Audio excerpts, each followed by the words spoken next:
Okay, Lady, what is this? Hello and welcome to the 4th of July Eve show and tell. It's our favorite half an hour all week. Did you hang all your fireworks above the fireplace? Yes, I'm waiting for Uncle Sam to Fire come Santa. by?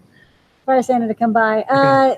We got an exciting half an hour tonight. We're Miss Lady Ada and Mr. Lady Ada. We're broadcasting live from the Adafruit headquarters in Chinatown, Manhattan. But next 25-ish minutes, we're going to see from people around the world coming by and showing off their projects. It's show and tell time. So we'll call on people, keep your mic muted until we call on you, and then take a couple minutes to share a project. You'll even get a sticker. Wow, amazing. Let's start with Brent.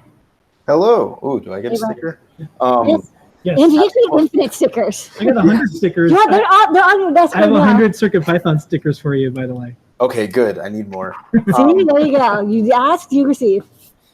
So happy 4th of July to everybody in the US. This past week I've been doing some hacking, as everybody does, but good types of hacking, CircuitPython hacking. And I've been working on an MQTT client, which everybody's been asking for, who does IoT work with CircuitPython.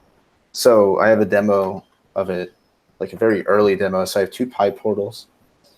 And one of them is displaying an image. And then one of them is just, they're both subscribed to the same feed on Adafruit.io. And when I tap one of them, it will change the other one, which is listening to the feed over. So this is over Wi-Fi. So, this is that over Wi-Fi. They could be anywhere in the world. This is hard. And how fast that really is fast. really interesting. Yeah, it's almost instant, and that could be across the world right now. That's how good it is. Client successfully published. So it publishes and it just goes through the different. Yeah. They look great. It's really quick, which is awesome. Like that was something I was worried about, but it's really quick and it implements a lot of interesting features that you won't get on other embedded MQTT clients. And it's similar to the Eclipse Foundation's Paho MQTT library. So if you used Paho before, you'll be able to kind of port over code, or if you're not able to port over code, you'll see like some of the little differences, but it's really similar and easy to write code that works with CircuitPython asynchronously. Okay, well, excellent work. I'm sure people are excited for that Wi-Fi MQTT library, and we'll be maybe adding that support for Ethernet. And the way we're designing it is that when we have cellular support, for example, we'll be able to do cellular MQTT as well, or NB-IoT. So all that good stuff. Yeah, we have a video that we did all the things, and it talks about all the different protocols, and one of them is MQTT. So if you want to know the history of some of this stuff, like it was used for satellites, and Facebook Messenger needed to use it. There's a lot of cool. It's incredibly history. fast. It is one of the fastest, client-to-client brokered connections, and it's solid. It's a really good protocol. Okay, Brent, you get 100 stickers. You get 100 stickers. Congratulations. Right. Okay, next up, let's check in with Noe and Pedro. Hello. Hey guys. Hey folks. All right, so this week we were experimenting with some fractional diffraction sheets, which are these really cool sheets used for since it's 4th of July. You always get them in those packs with fireworks. That's like, right. Those glasses. I remember those. It like makes the fireworks all sparkly. What it's doing is like taking the light and like splitting it up into all these crazy colors. So Yeah, it's great. It looks like it looks like a sticker on top of it, but it is rainbow. Yeah, so what's going on is that it's sort of like a mold. So it's capturing like the little like peaks and valleys that are separating the light, and it's imprinting that on the bottom or the top of a 3D printed object. So here's a couple of examples. Then it also works on ABS, PLA, and NinjaFlex too. And the contrast, the darker the better, actually. exactly. It looks like. Yeah, you get more of a contrasty poppy effect on it. And while we're talking about these, we also did some cool little updates for the Pi Badge and the Pi Gamer as well. Added the header support on those. Yeah, this was fun. Let me demo this real quick. So that's the 4x8 NeoPixel featherwing. What'd you do? And we have some support for it with the make code. If I could, is my battery dead? No, should be Is my good. battery dead? No, My battery's dead. No, my battery. All right, we also updated the Neo Trellis case as well, and we added the little reset button on there. Also rainbowy. And also rainbowy.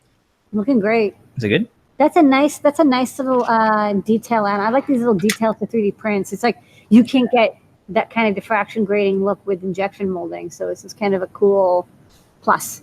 Yeah. Yeah, so we have a learn guide that talks about how to adhere to the bed and some other odds and ends that we figured out while playing with different beds. Yeah, it's really nice that it works with a non-heated bed as well, so you can print it right on blue tape. Yeah, huge shout out to David Shorey, who was experimenting with some of this and came on the show and was checking out the guide. There's a couple of things that we found out that he hasn't tested out, so definitely check that out for examples. And we had a quick little demo too on the show on how to test it with a 3D printing pen, so you can test out different materials and to make sure that you're actually printing on the correct side. Yeah, cool. Okay, cool. All right, well, thank you for the rainbows, Noe Pedro. Thanks. All stickers are yours. All right, next up, Erin. Hello. So I've got a big project that I'm working on, which is finally at a stage that I can start to show it off. I'm just going to have to screen share because it's really large. So I'm going to go ahead and do that here. I'm building a giant chandelier, which is going to go in the atrium of this new crazy house that I bought that has an atrium. So first thing I did was design this big trellis structure in Fusion 360, and then I went ahead and laser cut it. It's about 9 feet across by 4 feet high. And the shape was sort of inspired because the room we're putting it in is going to be a piano room, and my husband's a musician and wants the room to sound really good. And so these boxes and squares will actually break up the sound waves in the room to make the room sound really cool. So here's the prototype that I made out of cardboard, but then I went ahead and laser cut it out of plywood or birch plywood, and then added some netting on top, and I've got about 500 neopixels sitting on the top of this thing. And then I did this crystal gem project a few weeks back, and I just love them so much that I decided to put them into this chandelier as well. I've got 20 crystal gems of varying sizes, from itty bitty ones all the way up to like the biggest one I could make, that go in kind of a spiral, which, oh my gosh, they just look beautiful when they're all lit up. So I'm very excited about that. And here's the whole thing pretty much installed on our ceiling at the moment. This big round white thing is actually another audio feature where it's stuffed with fiberglass insulation, so that, again, it'll make the whole room sound really good, because our room is just really big, and the sound bounces around. We got mirrors and all this kind of stuff. But you can kind of see how it looks in the room here. And then this week, what I'm working on is starting to code some animations for it. My eventual goal is I'm going to be using a Pi portal to control this thing, and we want it to be hooked up to Wi-Fi, so that and have a feed with the weather that comes in, so that it'll actually know what the local weather is. And when it's raining, it's going to show a rain animation. When it's sunny, it'll show a sunny. At sunset, it'll show a sunset animation, etc. I might do fireworks for the 4th of July and that kind of thing as well. So that's kind of where this is heading, but this is where the build is at so far, and I'm loving it. Looks great. Good work. Excellent, excellent. All right, people can't wait to see that guide, but thanks for the teaser.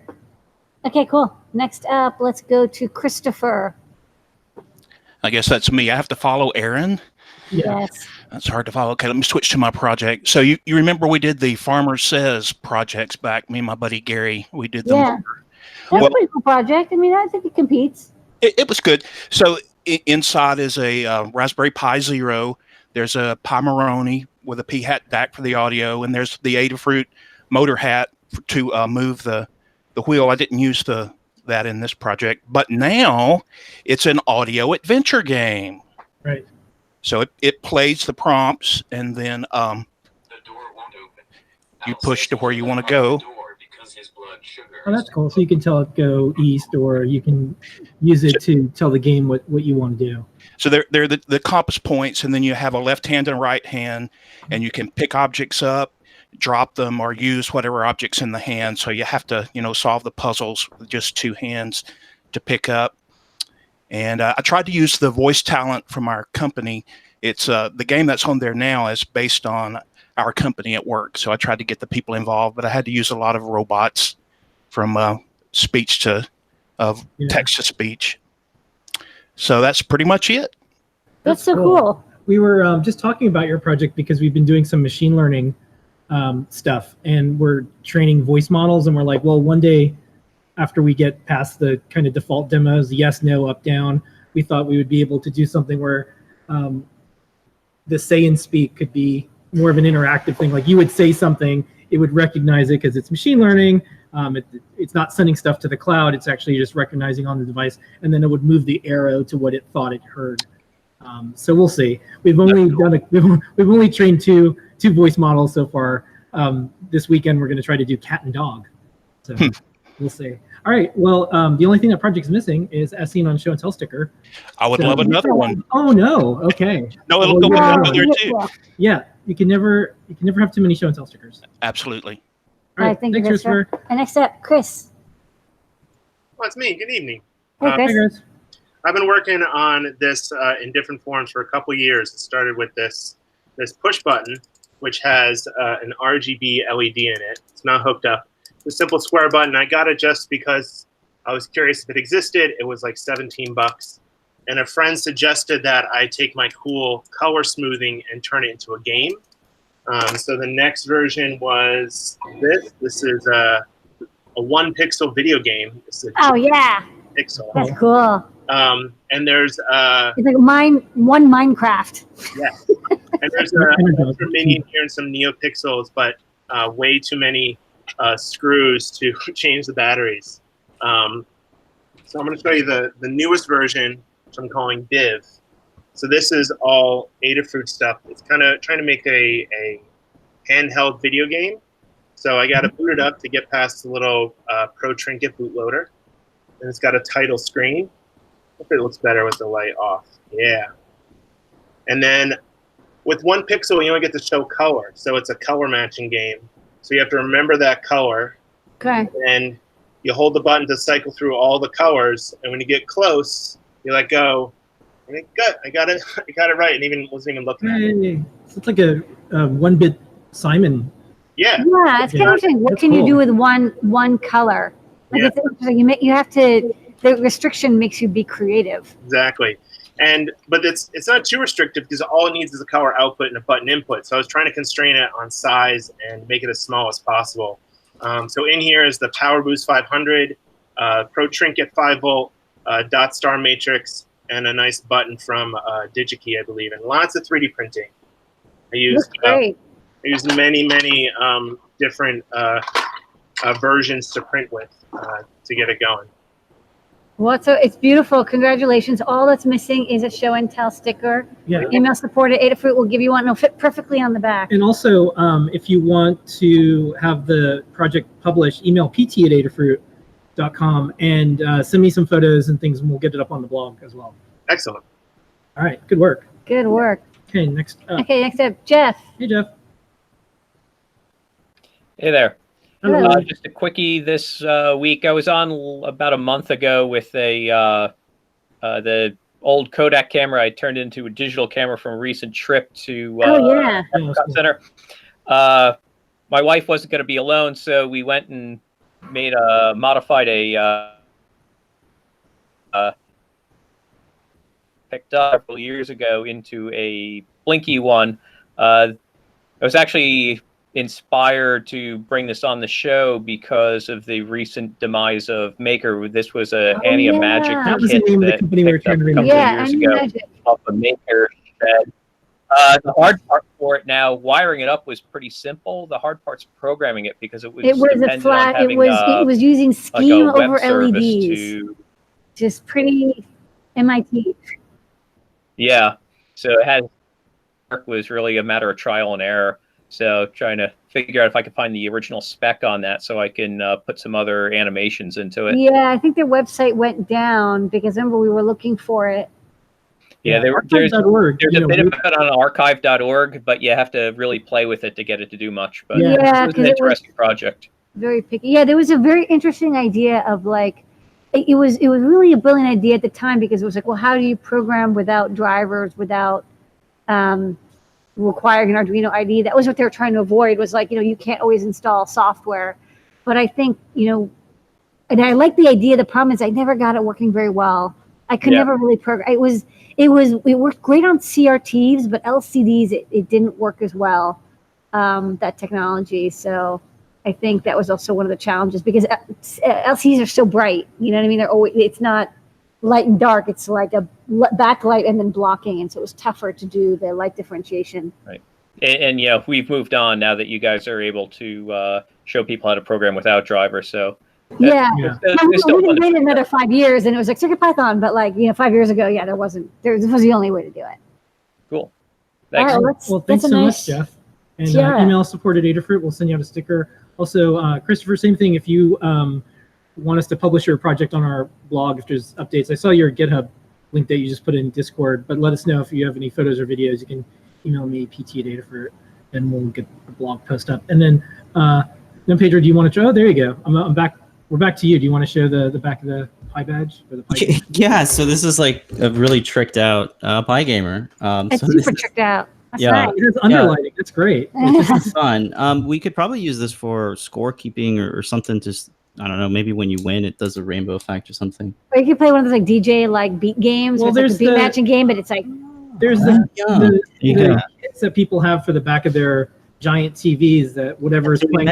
Yeah. You could do that. The game could say, whatever the background color of the game is, you could have that as a background. Oh yeah. Coming Be through. like ambient light. Yeah, I threw this together and was like, oh yeah, that's right. I can actually turn this on with Mika. Okay. If you have a video game that there's lightning, you can have the back flash and make it look like lightning. Same thing. There we That's a go. good idea. Yeah. It's my bouncing Blinka logo demo. all right, let's That's go. cool. Sweet. Yeah. Feather wings. Come right in. Excellent. Cool. Okay, well, that's the show and tell this week. Special programming note, at 8 p.m. tonight is AdaBox 12 unboxing with JP. I'll be there. We'll be in the chat. We'll In the be chat. everywhere, but it's JP's show, so we get to be the most important part of every show, the audience, Yes. this week. And if you have got your AdaBox, get it ready. Even if you've already unboxed it, maybe go through it again. And JP will also be showing off some of the many really cool projects and demos. And if you have questions, projects that you want to make, you want hints, make it arcade advice, CircuitPython advice, Arduino advice, come on by. It's going to be AdaBox 12 hour. Yep. Special thanks to Jeff, Christopher, Chris, Brent, Erin, Noe Pedro. We'll see And everybody next week. Thanks for making this the best 20 minutes. 27-ish minutes or 27-ish minutes of our entire week this week. Have a happy and safe 4th of July, and we'll see everybody next week. Thank you, everybody. Bye, everybody. Bye.